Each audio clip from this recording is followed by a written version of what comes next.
এই লাবিদ রসুলকে জাদু করছে। তো জাদু করার পর কিভাবে জাদু করছে এটা আবার মুসনাদে আহমদ সহ অন্যান্য বর্ণনায় আসছে।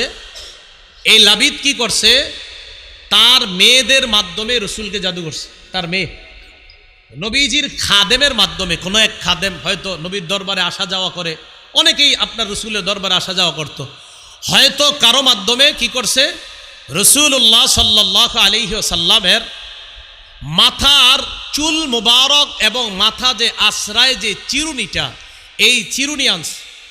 কেউ কেউ বলেন না, চুল আর হলো আপনার চিরুনির মধ্যে যে লেগে থাকে আপনার চুলগুলা, ওই চুলগুলা আর হলো চিরুনি আনছে।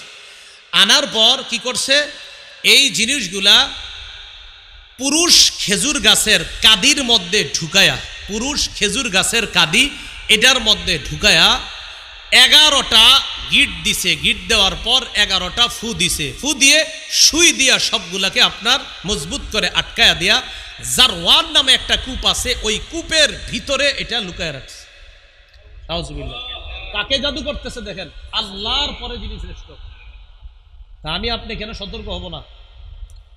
তো এই কাজ করার পর এবার আম্মা জান আয়েশা সিদ্দিকা রাদিয়াল্লাহু তাআলা আনহা কি বলেন, তোমরা জানো নবীজির কি অবস্থা হয়েছে? হাত্তা কানা রাসূলুল্লাহ সাল্লাল্লাহু আলাইহি ওয়াসাল্লাম ইখাইয়ালু ইয়াফআলু শাইআ ওয়া মা ফাআলা। রাসূলুল্লাহ সাল্লাল্লাহু আলাইহি সাল্লামের অবস্থা এমন হয়েছে, নবীজি কোনো একটা কাজ করতেন, আসলে করেন নাই। নবীজি কোনো একটা কাজ করেছেন, মনে হয়তো করছে, আসলে করে নাই। আচ্ছা আমি কাজটা করেছি, না আসলে করি নাই। তো নবীজি বলতেন আমি এই কাজটা করেছি, না হুজুর আপনি করেন নাই তো, ওহো হা হা করি নাই। মানে ভুলে যাইতেন এমন না, মনে করাই দিলে মনে পড়ে যেত হা হা করি নাই।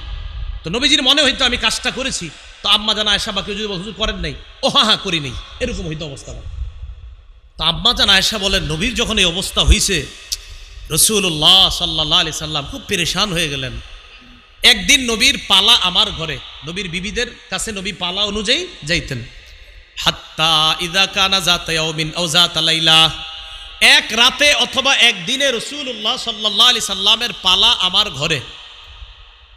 রাতের বেলা লাকিন্নাহু দাআ ওয়া দাআ, আমি বিবি হিসাবে রাতের বেলা রাসূলুল্লাহ সাল্লাল্লাহু আলাইহি সাল্লাম বিবি হিসাবে যে আমারে সময় দেওয়ার কথা, আমারে নিয়ে ব্যস্ত না হয়ে আল্লাহ রসুল সেদিন কি করলেন, খালি আল্লাহর কাছে দোয়া করতে থাকলেন। এত দোয়া করতেছে আল্লাহর কাছে, এই একটা। আরেকটা উদ্দেশ্য হবে, এটা বুখারীতে দেখবেন আপনারা, ওখানে বুখারীর বর্ণনায় ওখানে একটা ছোট্ট করে হাসি আছে। ওখানে আছে যে এখানে আম্মাজান লাকিন্নাহু কেন বলছে। লাকিন্নাহু বলার দুইটা উদ্দেশ্য হতে পারে। এক, যে রাসূলুল্লাহ সাল্লাল্লাহু আলাইহি সাল্লাম লাম ইয়াকুন মুশতাগিলান বি ওয়ালাকিন্নাহু ইশতাগালা বিল্লাহি আযজা ওয়া জাল বা বিদুআ রাব্বিহ, নবী আমারই নিয়ে ব্যস্ত হয় নাই, আল্লাহরই নিয়ে ব্যস্ত হয়েছে। আরেকটা উদ্দেশ্য, কয় শোনো, জাদুর মাধ্যমে তোমাদের সাধারণের যেমন ভয়ঙ্কর ক্ষতি হয়, নবীর এতটা হয় নাই। বাকি রসুলের অবস্থা এমন ছিল, তোমাদের অনেকের মাথা বিগড়ায় যায়, নবীর মাথা বিগড়ায় নাই, ওনার আকল বুদ্ধি সব ঠিক ছিল। বাকি উনি মাঝে মাঝে মনে করতেন করছি, আসলে করেন নাই, শুধু এতটুকু। আম্মাজানের লাকিন্নাহু দ্বারা এটা উদ্দেশ্য হতে পারে। তো আম্মাজান বললেন, রাসূলুল্লাহ সাল্লাল্লাহু আলাইহি সাল্লাম শুধু দোয়া করতেছে, আল্লাহ আল্লাহ, প্রচুর দোয়া করতেছে। দোয়া করতে করতে এক পর্যায়ে নবীজি আম্মাজানকে বলে, আয়সা আশা আরতি, তুমি কি জানো? তো আম্মাজান বলে, কি হয়েছে?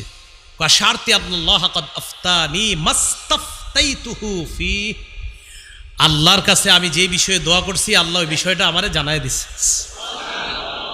আল্লাহ আমার কি হয়েছে, আল্লাহ আপনি আমারে জানায় দেন, আমার কি হইল, আমার এমন হয় কেন, আল্লাহ আপনি আমারে জানায় দেন। আয়সা জানো? আল্লাহ আমারে জানায় দিছে। হাবিব কি জানাইছে আপনারে?